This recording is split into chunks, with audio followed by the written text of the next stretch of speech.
les secrets d'un monde invisible. Il existe un monde que nos yeux ne peuvent se voir, un monde qui coexiste avec le nôtre, un monde d'ombre, de murmures, de flammes invisibles. Ce monde, c'est celui des djinns.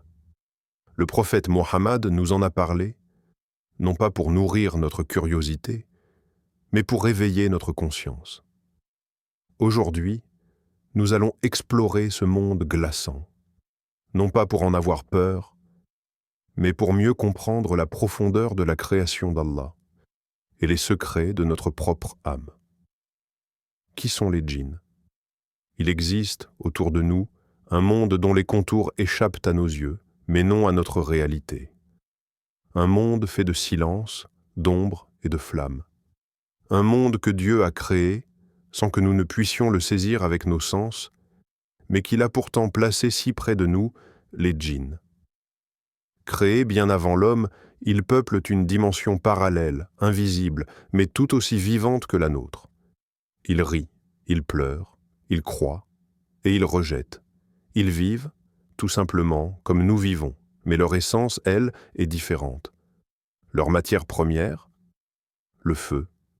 Un feu sans fumée, un feu invisible, brûlant, insaisissable. Ainsi, dans la sourate Ar-Rahman, verset 15, il est dit « Et il a créé les djinns de la flamme d'un feu ardent ». Et alors, une question se pose. Si Allah nous parle d'un monde que nous ne voyons pas, que dit cela de notre foi? Croire en ce qui est visible, c'est facile.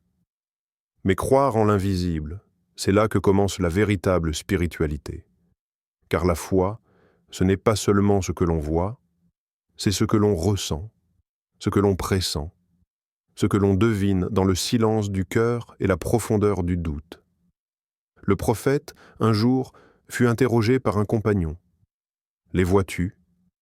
Les djinns, les vois-tu vraiment ?» Il répondit avec sagesse.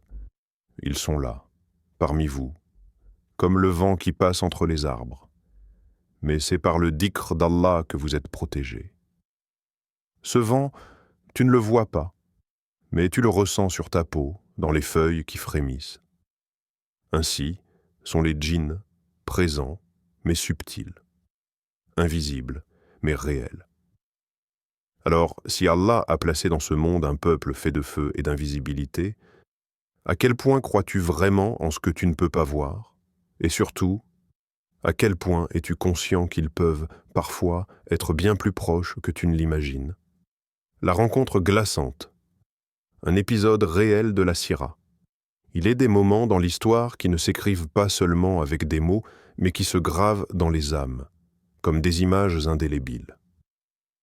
L'un de ces moments, c'est la nuit où le prophète fut entouré, sans qu'il le voie, par des créatures invisibles, des djinns. Ce soir-là, il se trouvait seul, dans l'isolement d'un coin tranquille de la Mecque, plongé dans la prière. Le Coran sortait de ses lèvres comme une rivière pure, chaque mot une onde de lumière, chaque verset une profondeur insondable. Et là, dans l'ombre de la nuit, au-delà du voile du visible, des êtres invisibles s'étaient rassemblés. Et c'est là que dans la sourate Al-Ahqaf, verset 29, il est dit « Et lorsque nous dirigeâmes vers toi un groupe de djinns pour qu'ils écoutent le Coran. Lorsqu'ils assistèrent à sa lecture, ils dirent « Écoutez attentivement. » Ce fut un moment glacial, un moment où l'invisible se fit sentir, où l'on comprit que la parole d'Allah a un pouvoir tel qu'elle transcende les frontières entre les mondes. Ces djinns, comme frappés par la beauté et la vérité des paroles divines, se tinrent là, sans bruit, sans un mot. Mais, dans le secret de leur cœur, ils étaient touchés, profondément bouleversés par ce qu'ils entendaient. À la fin de la lecture, ces djinns, éblouis par la vérité du Coran, repartirent vers leurs semblables. Ils portèrent avec eux ce message précieux, cet appel à la vérité qu'ils avaient reçu. Ils n'étaient plus les mêmes. Ils retournèrent vers leur tribu, appelant à leur tour à la lumière, à l'écoute de la parole divine. Et toi, cher croyant, lorsque le Coran résonne dans tes oreilles, que se passe-t-il dans ton cœur? Entends-tu seulement les mots? Ou les vis-tu, les ressens-tu comme ces djinns qui, eux aussi, ont entendu cette parole et ont été transformés à jamais? Lorsque le Coran est récité, ce n'est pas seulement un texte, c'est un appel à l'âme, un appel invisible mais profond, un appel qui, s'il touche ton cœur, peut te mener à la vérité, comme il a mené ces djinns vers la lumière. Et toi, quand tu écoutes le Coran, quelle est la réaction de ton âme? Les djinns qui égarent et les protections spirituelles. Il existe dans ce monde des forces qui nous échappent, mais qui agissent sur nous de manière subtile, presque invisible. Ces forces ne se contentent-elles pas de nous effrayer par leur présence? Elles cherchent à pénétrer notre cœur, à semer la confusion, le doute, la peur. Parmi ces créatures, il en est un groupe qui, loin d'être fidèle à la lumière, a choisi de s'allier aux forces du mal. Ces êtres sont appelés les shaïtans, les démons parmi les djinns. Leur seule mission est d'égarer l'humanité, de nous égarer, de nous faire oublier le droit chemin, d'infiltrer nos pensées et de détourner nos âmes de la voie d'Allah. Mais comment ces créatures agissent-elles? À quoi ressemblent leurs attaques invisibles? Elles ne frappent pas avec des épées ou des armes visibles. Leur arme est la subtilité, l'influence invisible.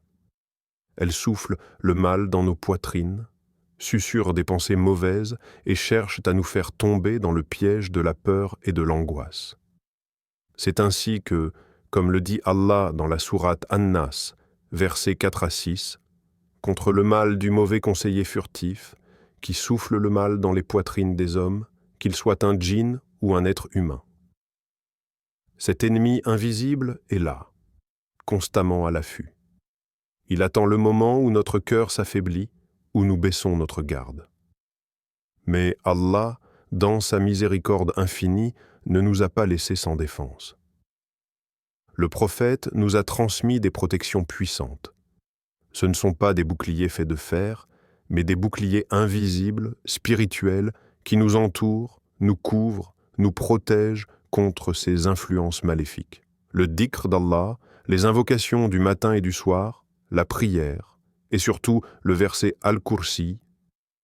Ces protections sont là pour nous, comme des remparts invisibles. Elles agissent comme une lumière qui dissipe les ténèbres, comme une barrière spirituelle qui empêche le mal d'entrer dans nos cœurs et nos esprits.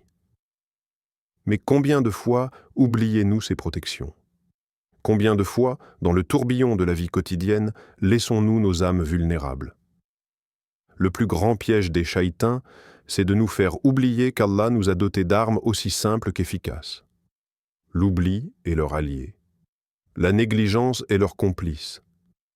Ne laissons pas nos cœurs se fermer, ne laissons pas la poussière du quotidien couvrir les protections que le prophète nous a laissées.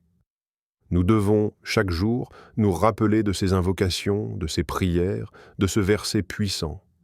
Ils sont là pour nous protéger, pour nous guider dans un monde où les ténèbres sont toujours à l'affût. Alors, quand as-tu prononcé pour la dernière fois une invocation? Quand as-tu récité Al-Kursi? Prendre un instant pour se protéger, c'est un acte de foi, un acte de sagesse, et surtout un acte d'amour envers ton âme. Ce que les djinns révèlent sur notre propre monde intérieur. L'univers invisible, un monde que nous ne voyons pas, mais qui, à sa manière, nous parle chaque jour. Les djinns, dans leur obscurité, ne sont pas simplement des créatures lointaines, étrangères à notre réalité. Ils nous révèlent une vérité bien plus intime. Dans l'obscurité des djinns se reflètent nos propres ténèbres intérieures. Oui, il est facile de regarder à l'extérieur et de chercher des ennemis invisibles. Mais, parfois, ce que nous cherchons à fuir dans le monde extérieur n'est que le miroir de ce qui sommeille dans notre propre cœur. Le mal qui rôde autour de nous, n'est-il pas aussi celui qui sommeille en nous? Ne sommes-nous pas, parfois, les premiers à nourrir l'orgueil, l'ignorance, la colère ou la haine? Les djinns, dans leur essence, symbolisent cette lutte constante entre la lumière et l'obscurité, cette force invisible qui tente de nous détourner de notre véritable voie. Et si, en vérité, nous n'étions pas seulement confrontés à des ennemis extérieurs, mais aussi à ceux qui se cachent en nous, comme Allah nous le rappelle dans la sourate Ash-Shams, versets 9 et 10, a réussi, certes, celui qui purifie son âme, et est perdu, certes, celui qui la corrompt. La purification de l'âme. Voilà ce qui nous est demandé. Pas seulement une purification extérieure, mais un travail profond sur notre intérieur, sur ces zones d'ombre que nous cachons souvent ou que nous ignorons. C'est dans notre propre cœur que réside la véritable bataille. Chaque jour, nous avons le choix, purifier notre âme ou la laisser se corrompre. Et toi, cher croyant, que fais-tu pour purifier ton âme chaque jour? As-tu déjà pris le temps de t'arrêter, de regarder en toi-même, dans tes pensées, dans tes émotions? Le mal, l'orgueil, la colère, la peur, toutes ces forces invisibles sont parfois bien plus proches de nous que ce que nous imaginons. Elles se cachent dans les moments de doute, dans les blessures non guéries, dans les pensées qui ne sont pas apaisées par le souvenir d'Allah.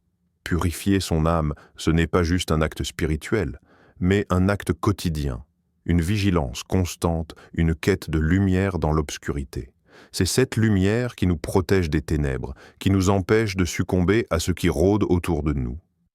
Et cette lumière, c'est la foi, c'est la prière, c'est la présence constante d'Allah dans nos vies. Alors, chaque matin et chaque soir, pose-toi cette question. Est-ce que mon âme est plus pure aujourd'hui qu'hier? Ai-je fait un effort pour me rapprocher d'Allah et éloigner ce qui pourrait corrompre mon cœur? Car, dans cette quête de purification, se trouve la réussite véritable. Le succès n'est pas dans l'apparence extérieure, mais dans la lumière que nous cultivons à l'intérieur de nous-mêmes. Espoir, foi et lumière dans un monde invisible, il y a des moments dans nos vies où la peur semble nous envahir. Les ombres de l'incertitude, de la souffrance et du doute peuvent se faufiler dans nos esprits, et le monde autour de nous, qu'il soit visible ou invisible, semble se remplir de mystères inquiétants. Nous vivons dans un monde où l'on a souvent l'impression que l'invisible est une source de terreur, quelque chose que l'on ne peut pas comprendre, quelque chose qui pourrait nous engloutir. Mais le message du prophète est un message de lumière, d'espoir, même dans l'obscurité. Car il nous enseigne qu'au cœur de l'obscurité, dans le monde des djinns, il existe aussi des créatures qui ont choisi la lumière, qui ont trouvé la foi, qui se sont repenties et qui ont été guidées vers le chemin de la vérité. Dans la sourate Al-Djinn, Allah nous raconte l'histoire de ceux parmi les djinns qui, malgré leur nature, ont écouté le message divin et ont choisi de croire. Ces djinns, touchés par la lumière du Coran, ont compris que la vraie sécurité se trouve dans la foi. Comme Allah le dit dans le verset 13, « Et quand nous avons entendu le guide, nous y avons cru. Et quiconque croit en son Seigneur ne craint ni diminution ni oppression. » Et cela est vrai pour nous aussi. La foi, la vraie foi en Allah, dissipe toutes les ténèbres, toutes les peurs, toutes les incertitudes. Ceux qui croient sincèrement, qui se remettent entre les mains d'Allah, ne craignent ni la diminution ni l'oppression, qu'elle soit externe ou interne. Car Allah est le maître de tous les mondes, visibles et invisibles. Il contrôle ce que nous voyons et ce que nous ne voyons pas. Tout est sous sa volonté, sous sa puissance infinie. Le monde invisible, celui des djinns, des créatures de feu et d'ombre, n'est pas là pour nous effrayer. Il est là pour nous rappeler la grandeur d'Allah et pour nous enseigner que tout est entre ses mains. Ce que nous ne voyons pas, ce qui nous échappe, est sous son contrôle parfait. Il n'y a rien dans l'univers, dans l'invisible, qui puisse dépasser sa puissance. Alors, au lieu de craindre l'inconnu, laissons cette vérité pénétrer nos cœurs. Allah est le protecteur de tout ce qui existe. Celui qui place sa foi en lui, celui qui cherche la lumière dans les ténèbres, celui-là trouvera la paix. Le prophète nous a montré que, même dans le monde des djinns, il y a des âmes qui se tournent vers Allah et qui trouvent la paix, qui trouvent la lumière. Et nous, dans notre monde humain, avons la même opportunité. L'espoir réside dans la foi, dans cette lumière divine qui éclaire même les endroits les plus sombres de notre existence. N'oublions jamais que même lorsque tout semble obscur, Allah est la lumière. Il n'y a rien à craindre, car avec lui, nous avons tout ce dont nous avons besoin. Ouvre ton cœur, purifie ton âme, invoque ton Seigneur, car entre ce monde et celui que tu ne vois pas, il n'y a qu'un souffle. Si ce message a touché ton cœur, partage cette vidéo. Ensemble, éveillons les âmes. Ensemble, marchons vers la lumière.